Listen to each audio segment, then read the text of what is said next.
Disrespect becomes a problem only when the mind hands over authority to external behavior, and Stoicism exists precisely to prevent this surrender, because the Stoic understands that the root of all disrespect is not what others say or do, but how much power you silently grant them over your emotional state. And once this truth is fully absorbed, the struggle for respect shifts from the outer world to the inner one, where it actually belongs, because people instinctively test boundaries not through logic but through pressure, tone, dismissal, and subtle dominance games. And those tests succeed only when they provoke visible insecurity, anger, or the need to explain oneself. Yet the Stoic trains himself to become unreadable to manipulation by mastering the pause between stimulus and response, knowing that in that pause lies freedom, leverage, and authority.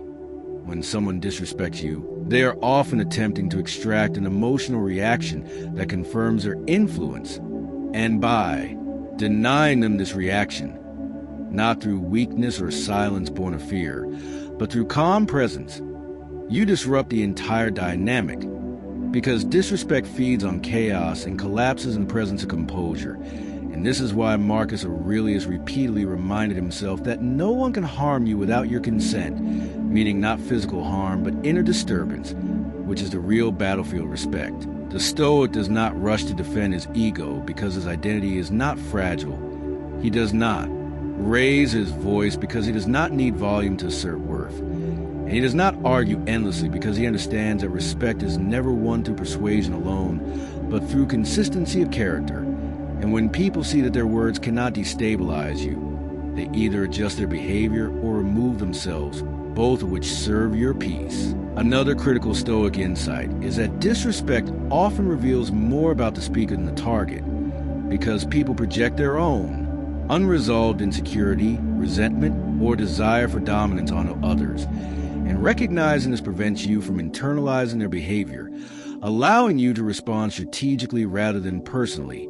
And this detachment is not emotional coldness, but intellectual clarity, the ability to observe human behavior without becoming entangled in it. Stoicism also teaches that boundaries are meaningless unless enforced, and enforcement does not require aggression, only consistency, because when you calmly state what you will and will not tolerate, and then follow through without drama, explanation, or emotional escalation, you communicate seriousness at a level words alone never reach. And this consistency trains others how to interact with you far more effectively than threats or confrontation ever could. The Stoic understands that respect is maintained not by dominating others, but by refusing to abandon oneself. And this refusal manifests in small, daily behaviors. How you speak, how you listen, how you walk away from unnecessary conflict, how you remain measured under provocation. Each one reinforcing an internal hierarchy where reason governs impulse and dignity governs response. Silence becomes one of the Stoics' most underestimated tools, not the silence of fear or submission, but the silence of someone who understands that not every comment deserves a reply and not every challenge deserves engagement, because attention is power, and withdrawing attention from disrespect starves of oxygen, often forcing the other person to confront their own behavior without the distraction of your reaction. At the same time, Stoicism rejects passivity, teaching that when a boundary is crossed repeatedly, the response should be direct, calm, and final, free of insults and emotion, because emotional enforcement invites argument, while neutral enforcement ends discussion. And this clarity often shocks those accustomed to emotional chaos, revealing that you are not playing the same psychological game.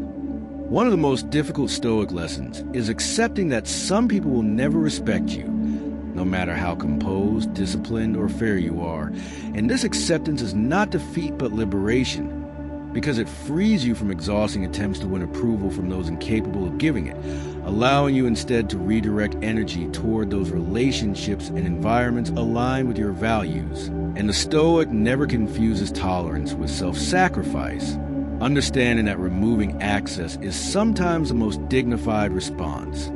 Over time, as Stoic discipline deepens, disrespect loses its emotional sting and becomes merely data, information about who someone is and how close they should be allowed. And this transformation marks a transition from reactive living to sovereign living, where your inner state is no longer hostage to external behavior. Ultimately, Stoicism teaches that true respect is not demanded, negotiated, or enforced through fear, but earned through the quiet authority of self-mastery. Because people may challenge strength, but they instinctively respect stability. And when your actions consistently reflect discipline, clarity, and emotional restraint, disrespect finds no foothold, dissolving not because the world changed, but because you did, becoming internally untouchable, grounded, and immovable, carrying yourself with a presence that communicates, without a single word, that your dignity is not available for negotiation. As Stoic practice matures, something subtle but decisive begins to happen in how others respond to you, because disrespect is not only an interpersonal issue, but a perceptual one, rooted in how people read your emotional availability, self-command, and internal alignment.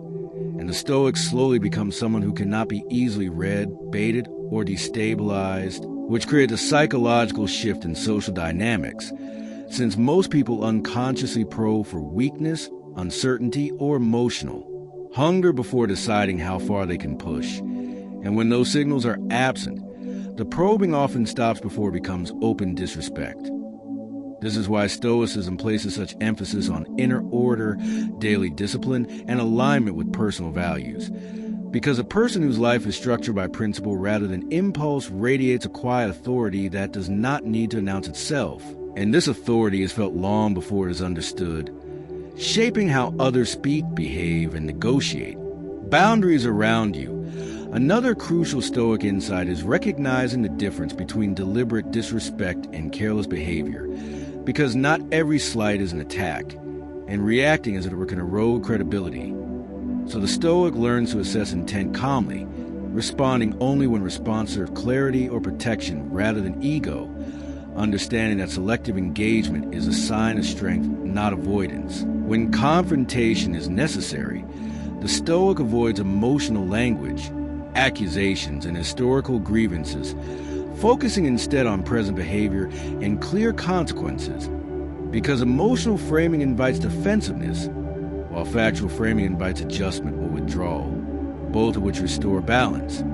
Stoicism also teaches that respect is reinforced through self-respect and action, meaning you do not remain in environments that consistently undermine your dignity. You do not overextend yourself to please those who offer little in return, and you do not compromise your values for temporary harmony, because every time you abandon your standards to avoid discomfort, you silently teach others how to treat you, whereas every time you uphold them calmly, you reinforce an invisible boundary that others sense even if they never consciously name it.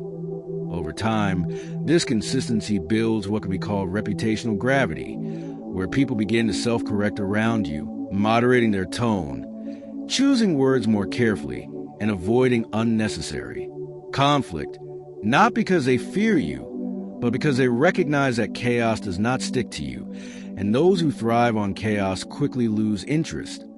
The Stoic also understand that power struggles often disguise themselves as disrespect, and the fastest way to lose such struggles is to participate emotionally, because power games depend on reaction, escalation, and comparison, whereas the Stoic refuses comparison altogether, measuring himself only against his own standards, which collapses the competitive frame and leaves provocateurs without a clear opponent.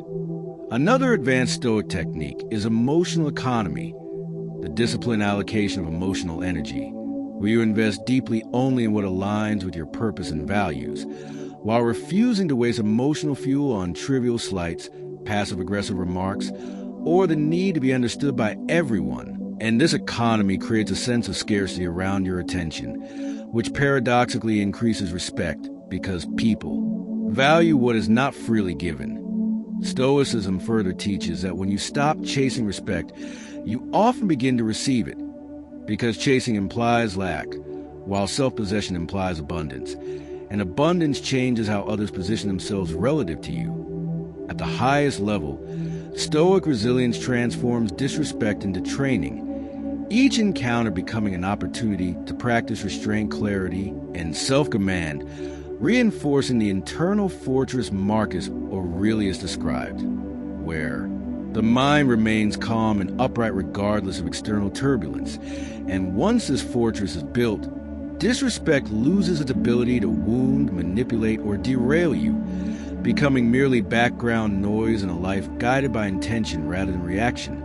Ultimately, Stoicism does not promise a world without rude people, unfair treatment, or social friction, but it offers something far more powerful, a self so grounded, disciplined, and internally ordered that no amount of disrespect can pull it off-center. And when you reach this state, respect stops being something you seek from others and becomes something you embody, shaping every interaction silently and inevitably, because the most unassailable form of respect is the kind that comes from someone who has mastered himself.